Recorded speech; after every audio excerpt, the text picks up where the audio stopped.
नमस्कार, living India Haryana देख रहे सभी दर्शकों का स्वागत। मैं हूं आपके साथ अतुल वर्मा। तो कल करनाल में होने जा रही है किसानों की महापंचायत। पूरी तरीके से रूपरेखा तैयार कर ली गई है। किसानों की महापंचायत के मद्देनजर पुलिस प्रशासन पूरी तरीके से अलर्ट मोड पर है।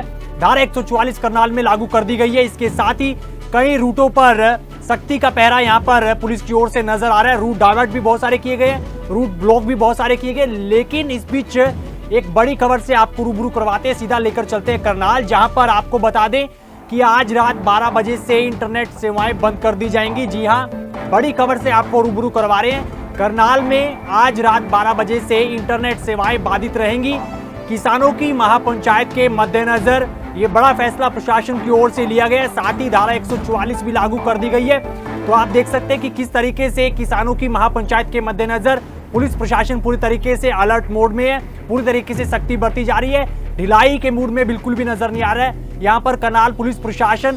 साथ ही आपको बता दें कि करनाल में किसानों की ओर से यह महापंचायत कल अनाज मंडी में की जाएगी करनाल में, और जहां पर किसानों की ओर से 3 मांगे रखी गई है। अगर 3 मांगे कल तक पूरी नहीं होती है तो जाहिर तौर पर लघु सचिवालय के घेराव की भी चेतावनी किसानों की ओर से दी गई है।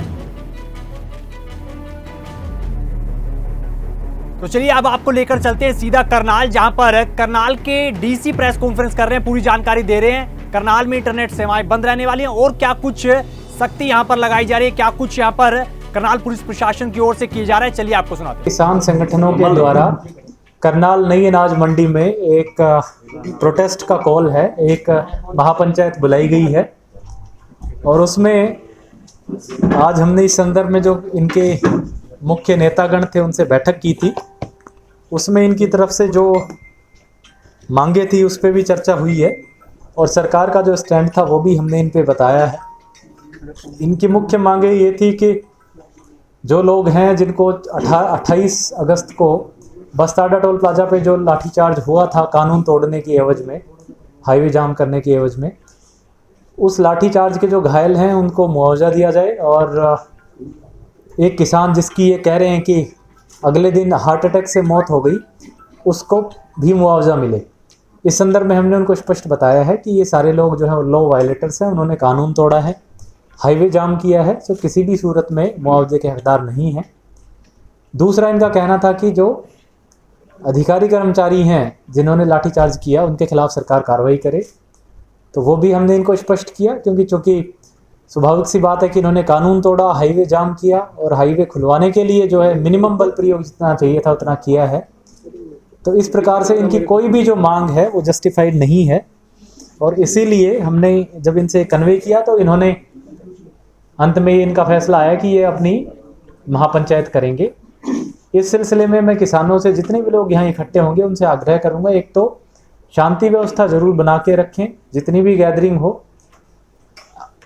इनकी जो कॉल है, इनका जो मांग है कि ये हाईवे जाम करेंगे या सेक्रेटरीट का घेराव करेंगे, वो प्रशासन किसी भी कीमत पे बर्दाश्त नहीं करेगा, क्योंकि हाईवे बड़ा क्रिटिकल है। जो लोग मूव करते हैं उनके मूवमेंट को किसी भी तरीके से रिस्ट्रिक्ट नहीं किया जा सकता। इसी प्रकार सेक्रेटरीट में भी जो है ज़रूरतमंद लोग आते हैं, तो कानूनी तौर पे बिल्कुल गलत है कि अगर इसका कोई घेराव करे। प्रशासन की पूरी तैयारियां हैं, हम किसी भी कीमत पे दोनों चीज़ें नहीं होने देंगे और इसके लिए चाहे जो हमें कार्रवाई करनी पड़ेगी, जो एक्शन लेना पड़ेगा वो लेंगे।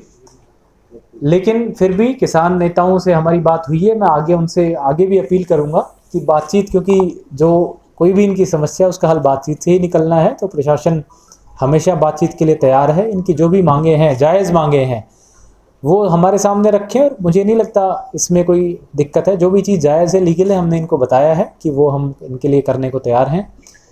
लेकिन कोई गलत या इलीगल डिमांड करके और फिर उसके बाद अगर कोई फर्दर हाईवे जाम करने की बात करे या सेक्रेटरीट को घेराव की करने की बात करे, तो वो हम किसी भी कीमत पे नहीं होने देंगे।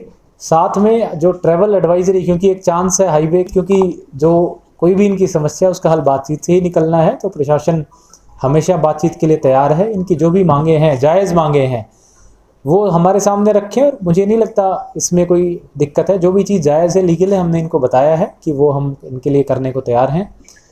लेकिन कोई गलत या इलीगल डिमांड करके और फिर उसके बाद अगर कोई फर्दर हाईवे जाम करने की बात करे या सेक्रेटरीट को घेराव की करने की बात करे, तो वो हम किसी भी कीमत पे नहीं होने देंगे।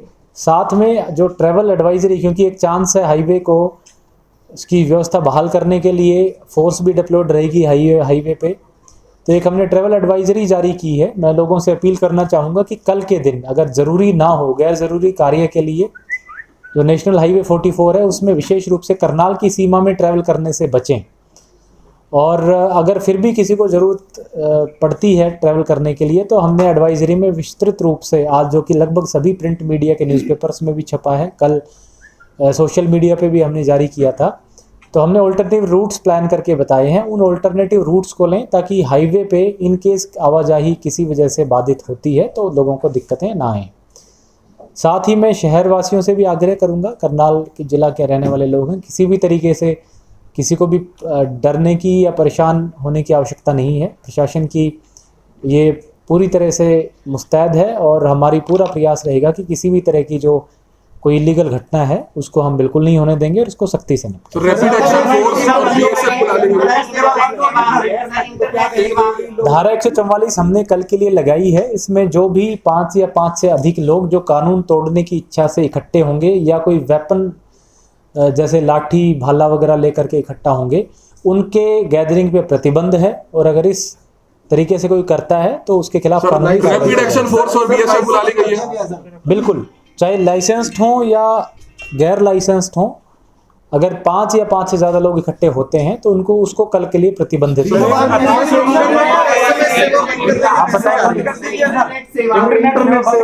इंटरनेट सेवा हाल ही के लिए करनाल जिले में हमारा बंद करने का प्रस्ताव है।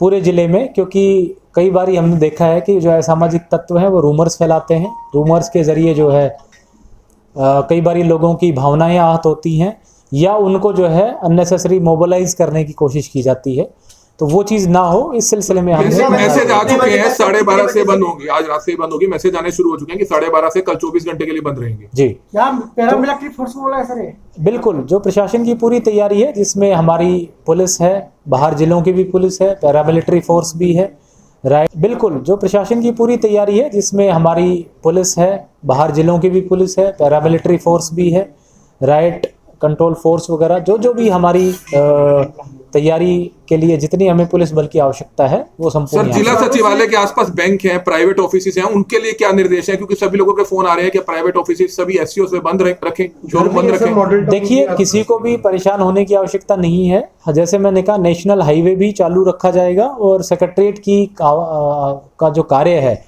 वो भी चालू रखा जाएगा। किसी को भी हम कानून अपने हाथ में लेने की इजाजत नहीं देंगे। अगर कोई कोशिश करता है तो उसको सख्ती से नहीं।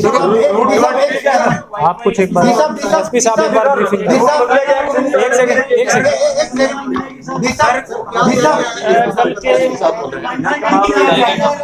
कल की जो किसान महापंचायत को देखते हुए और जिले के अंदर और खासतौर पे शहर के अंदर कानूनी व्यवस्था बनाए रखने के लिए जिला पुलिस की ओर से पुख्ता बंदोबस्त किए गए हैं।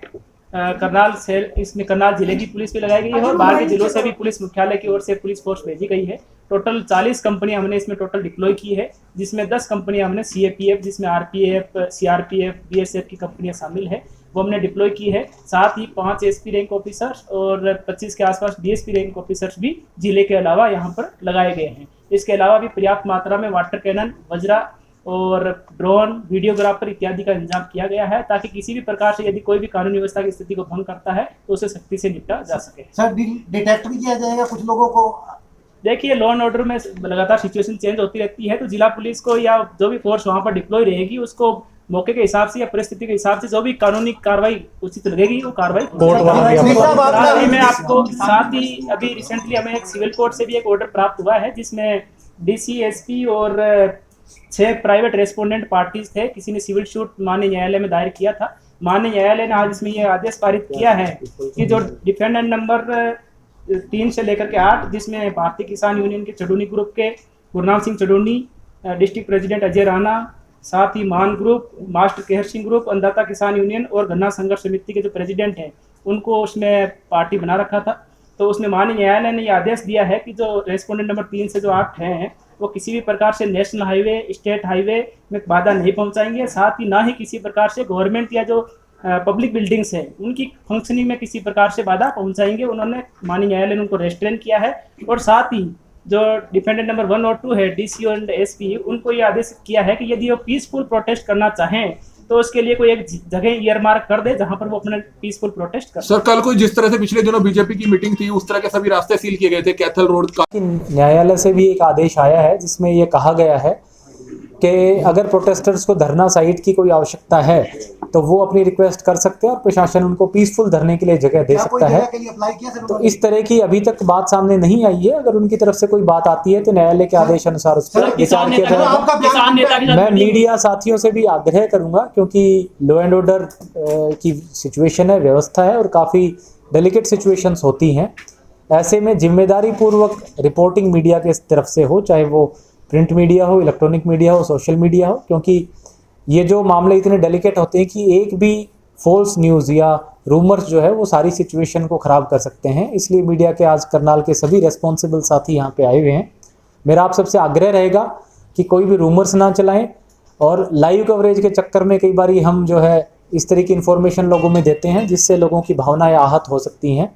तो वेरीफाई करने के बाद ही, प्रशासन से वेरीफाई करने के बाद ही या जिस भी सोर्स से जिसको जो आपको ठीक लगे उससे वेरीफाई करने के बाद ही सूचनाएं चलाएं ताकि लोग आवेश में आकर के लॉ एंड ऑर्डर तोड़ने संबंधी कोई कदम सर ना एक जिला उठाएं। सचिवालय के आसपास जो प्राइवेट ऑफिसेस हैं उसमें काफी लड़कियां भी आती हैं, लड़के भी आते हैं, तो इतना सब रश हो जाएगा तो उसमें उन्हें दिक्कत आ सकती है आने जाने में। तो देखिए, मैं आप उनसे रिक्वेस्ट अपील कर करूंगा- सकते हैं कि जरूरत ना हो तो ना ही खोलें वो। बिल्कुल, जितने भी ग्रुप्स हैं, चाहे वो कमर्शियल ग्रुप्स हैं, इंस्टीट्यूशंस हैं जो सेक्रेटरीट के आसपास के हों, अगर आपको बहुत आवश्यक ना हो तो आप कल के लिए बंद रख सकते हैं क्योंकि उसमें आपके एम्प्लॉयज़ को कहीं ना कहीं इनकन्वीनियंस हो सकती है। लेकिन मैं स्पष्ट कर दूं कि किसी भी तरीके से प्रशासन की पूरा प्रयास है कि किसी भी तरीके से लोगों को किसी तरीके से परेशान नहीं होने जो लोग कैथल से काचवा रोड से आएंगे मतलब वहां पर डंपर रहेंगे, बंद रहेंगे रास्ते। सबकी मूवमेंट चालू रहेगी, सबकी मूवमेंट्स चालू रहेगी, सारे स्कूल्स खुले रहेंगे। इस प्रकार का कोई भी जो है आदेश या किसी डायरेक्शंस प्रशासन के द्वारा नहीं दी गई हैं।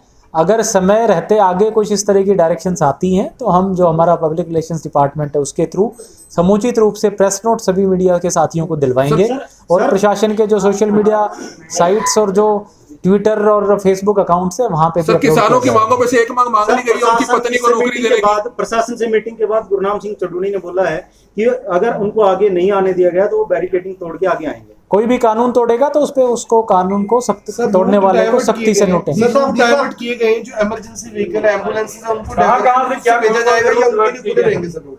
जो इमरजेंसी व्हीकल्स हैं वो अगर सीधे रास्ते से आना चाहते हैं बिल्कुल आएं। जैसा हमने कहा, हम हाईवे की कार्रवाई किसी भी कीमत पे नहीं रोकने देंगे। फिर भी 1% चांसेस हैं कुछ समय के लिए अगर पुलिस फोर्स और प्रदर्शनकारियों में झड़प होती है तो हो सकता है हाईवे कुछ समय के लिए बंद रहे। इसलिए एडवाइजरी के तौर पे हमने रूट डाइवर्जेंस की। तो फिलहाल इस वीडियो में इतना ही। इस खबर पर आपकी क्या प्रतिक्रिया आप जरूर बता सकते हैं वीडियो के कमेंट बॉक्स में। किसानों की महापंचायत को लेकर आपके क्या विचार निकल कर आते हैं जरूर बता सकते हैं आप वीडियो के कमेंट बॉक्स में। और पुलिस प्रशासन की ओर से जिस तरीके से ये पुख्ता प्रबंध किए जा रहे हैं, इंटरनेट सेवाएं बाधित की जा रही हैं और जाहिर तौर पर धारा 144 लागू की गई है, इस सब पर आपकी क्या प्रतिक्रिया जरूर बता सकते हैं आप वीडियो के कमेंट बॉक्स में। फिलहाल मुझे दीजिए इजाजत। प्रदेश की बाकी खबरों के लिए आप बने रहें लिविंग इंडिया हरियाणा के साथ। नमस्कार।